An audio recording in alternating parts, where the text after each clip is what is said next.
Now Nolan Wells' friends, the ones who were there when he died, who left the island without him, who took his phone and his keys, the ones who still haven't told us what happened, have a GiveSendGo for what they've endured. While his mother is still waiting for answers about what happened to her child. And the text of this GiveSendGo campaign accuses race baiters of attacking Nolan Wells' best friends and not allowing them time to grieve. Ma'am, is that perm getting to your head? Somebody, that TCB getting to your head? They haven't told anybody what happened? Last time I checked, they've already talked to authorities. I did a sit-down interview with Warren and Tristan. They gave an account of what happened.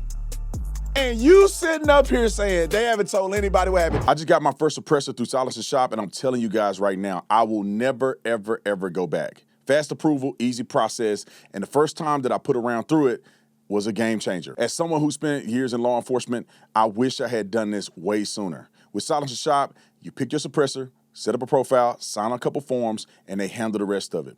It's that simple. They don't just do suppressors either. Silence and Shop has optics, lights, and a huge selection of firearms to get you set up. And right now, y'all remember that $200 government tax stamp? It's gone.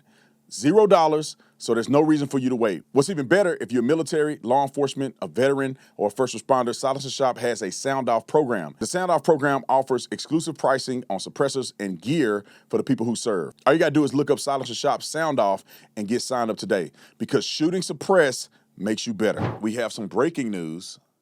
We were supposed to announce it. Are we gonna announce it right now?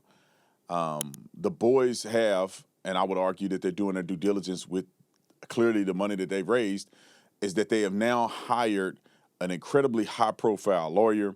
This was the lawyer that supported Donald Trump in his lawsuits against the BBC. I think what was it, CNN? And you're talking, I think, tens of millions of dollars of payouts that they had to pay to President Donald Trump because they did him wrong. The lawyers from New York, not New York, but it was New York Times and CBS that he was responsible for defending Trump and suing. So what I will say, I wish that both sides would not have to go at each other. But if you're going to sue somebody without any real evidence that they did a crime, they have a right to defend themselves in a lawsuit.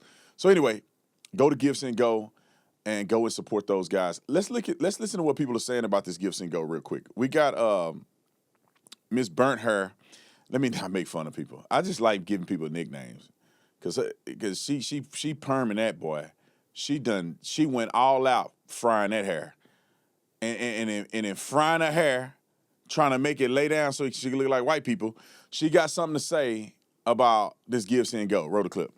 I remember when Shiloh Hendricks called a 5-year-old black boy the N-word on a playground in Minnesota, repeatedly on camera, and people then raised almost $1 million for her.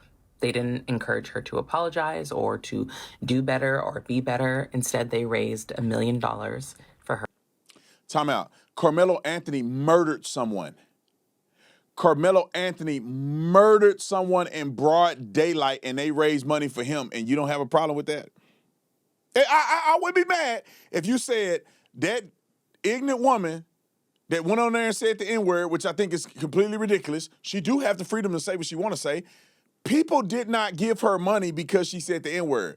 People gave her money because they have what they call black fatigue. They tired of people trying to tell white people what they can and cannot say. Now, mind you, Carmelo Anthony murdered somebody, convicted of murder, and sentenced to 35 years in prison, and they raised money for him, and you have nothing to say about that. You are completely biased, young lady. Roll the clip. To protect her because she called a child a derogatory slur and her supporters called it free speech. That boy's family only raised $341,000, but she raised almost $1 million. Now Nolan Wells' friends, the ones who were there when he died, who left the island without him, who took his phone and his keys, the ones who still haven't told us what happened, have a GiveSendGo. Time out. For what? Time out. They took his phone and keys and still haven't told us what happened. Ma'am, is that perm getting to your head? Somebody, that TCB getting to your head? They haven't told anybody what happened. Last time I checked, they've already talked to authorities. I did a sit-down interview with Warren and Tristan. They gave an account of what happened. And you sitting up here saying they haven't told anybody what happened, and they took his phone. He left his phone on their boat along with Javon. But nobody talking about Javon because it don't meet the narrative. He wasn't the only black person to leave his phone on the boat. All right, and his keys were at the house. They weren't even on the boat. All right, let her finish. Roll it. They've endured. What they've endured. While his mother is still waiting for answers about what happened to her child. And the text of this GiveSendGo campaign accuses race baiters of attacking Nolan Wells' best friends and not allowing them time to grieve. It's interesting because they don't seem to be doing anything to protect Nolan's mom from receiving hate mail and accusations and threats when she's the one who lost her son. Time out. I would argue that they are doing things in order to protect the image of Nolan and his family by coming clean and telling the truth about what happened. How is that not considered to be an effort in the right direction to lower the temperature so that idiotic people like you don't go online making up rumors? You can at least hear from their perspective. Oh, I forgot they're white, so they got to be lying about this. You can't take what they say at face value. Like the girl that doctored that video or that audio at the CETO call. When I say doctored, I mean she wrote a fake transcript. You take what she said at face value. If somebody came out right now and said, I seen the white boy kill Nolan, you don't need verification of that. You believe exactly what he said. But they come on my show, give evidence, text message, screenshots, everything, and somehow you don't even want to hear what they have to say. Bias. Roll the clip. Also remember when Daniel Penny choked Jordan Neely to death on the subway in New York?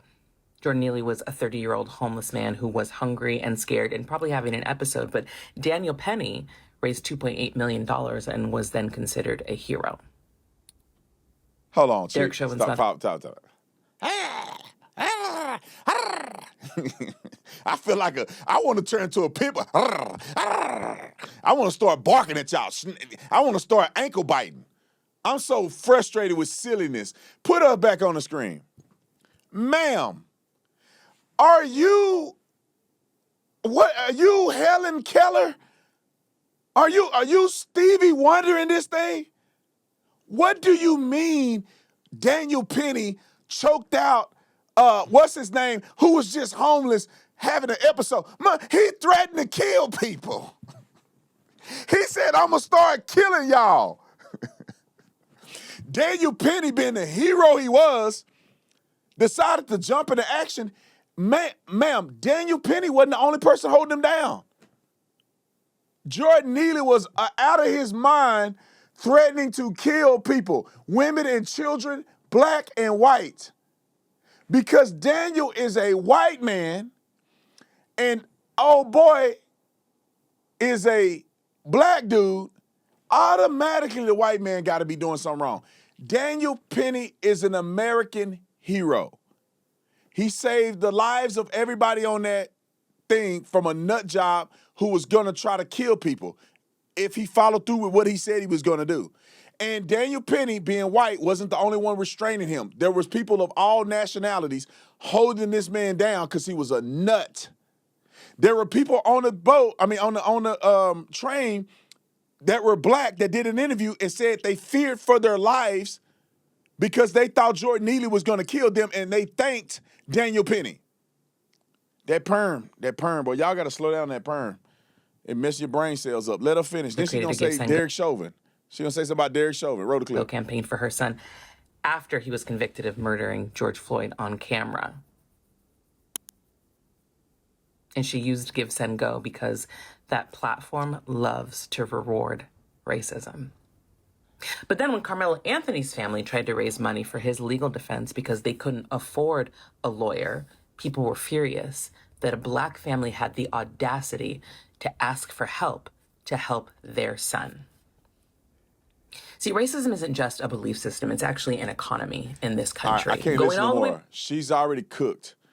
She's lying. the family used the public defender initially after they raised all that money. He murdered somebody. That's why people are like, how you raising money for a kid that murdered somebody? That's crazy. If a white person did the same thing, y'all be mad at him. Anyway, let's get to the next person, and then we're gonna get to Stephen A. Smith's comments on Sophie Cunningham's situation. We're gonna get to to Bigfoot, and I hope to God that the WNBA drafts this dude. I would pay. I cannot wait. And then we're gonna get to the interview that I did with Emmanuel, and I'm telling y'all, it's one of my best interviews I've done. So just hold on a second. We're gonna get to it. Let's get to this lady. Let me tell y'all, and Sarah Fields did an incredible interview. I need to actually interview her. She did an incredible video.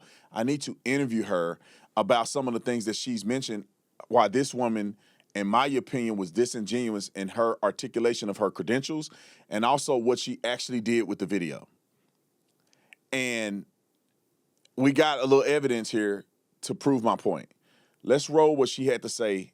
Roll it. If I supposedly used magic AI or some other Hollywood level audio trickery on a publicly available recording, I got a couple of questions. First, where exactly did I get everyone's voices from if I've never met or heard any of those young adults before? One. It's called And two, eardrums. and most importantly, how did I randomly invent the name Bart? I'd never heard that name connected to this case before. So according to the conspiracy theory, I not only fabricated voices out of thin air, I also somehow guessed the name of someone who was allegedly there.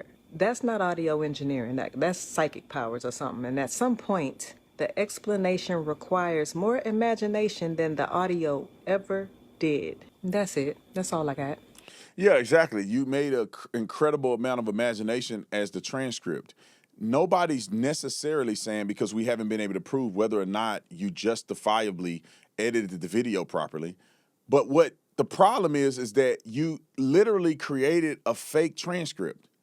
I would ask the young lady, if I brought her on my show and interview her, instead of patting her on the back and acting like she's really credentialized enough to do this. I haven't seen her work. I've seen forensic experts who do this for a living say that her work is not foolproof. We haven't been able to validate it or replicate it. So we don't know exactly what she did, and is it verified? We don't even know what her source video came from. Did she get a video from a video of a video, or did she get a video from the source? Clearly, I don't think she got a video from the source. She got a video from a third party or a secondary upload, which we don't even know if that video was uploaded properly. So without due diligence, the problem is not necessarily the voices. The problem is you created a confirmation bias set of words that you put into place to meet a narrative, and you did not let the audio speak for itself. So you put words on there so people can think they hear something that it was impossible to hear. And I'm gonna explain to you why I wrote a clip. And you tell me, listen to it again. Do you hear any of these words and what she's saying? Like, clear. Roll it.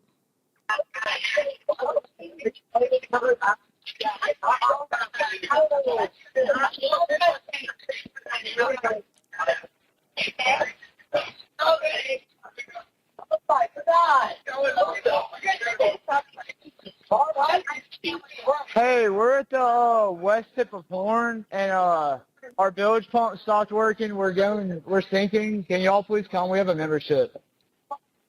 Hey, up! Shut the f*** up!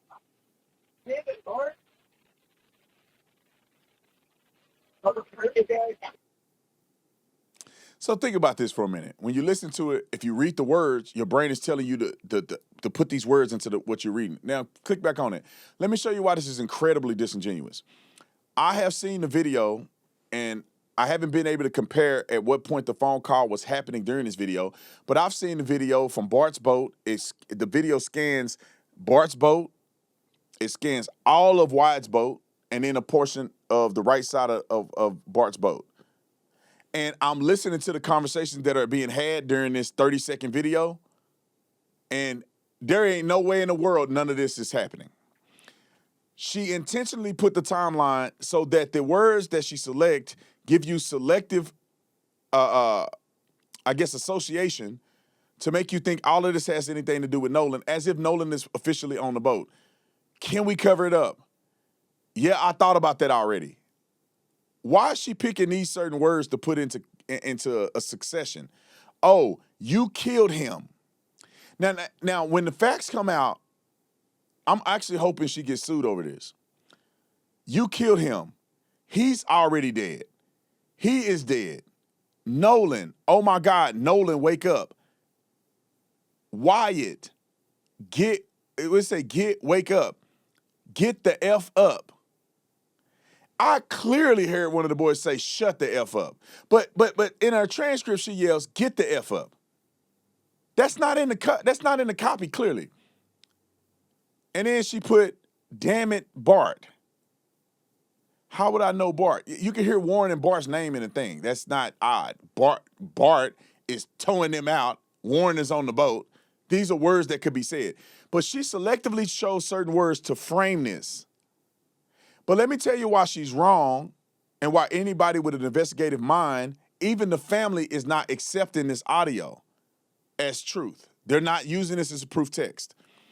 Because there are witnesses officially came forward that there's witnesses that saw Nolan alive and with other people, or at least another person, after they had already gone. Around 6, that's almost an hour and a half after this happened. When you have that evidence presented to you that they saw him alive with another person at Horn Island, then you have to recreate in your mind that this can't be saying what she said it's saying. Therefore, she made it up to push an agenda because they want these white boys to be guilty so bad that they'll be willing to make something up.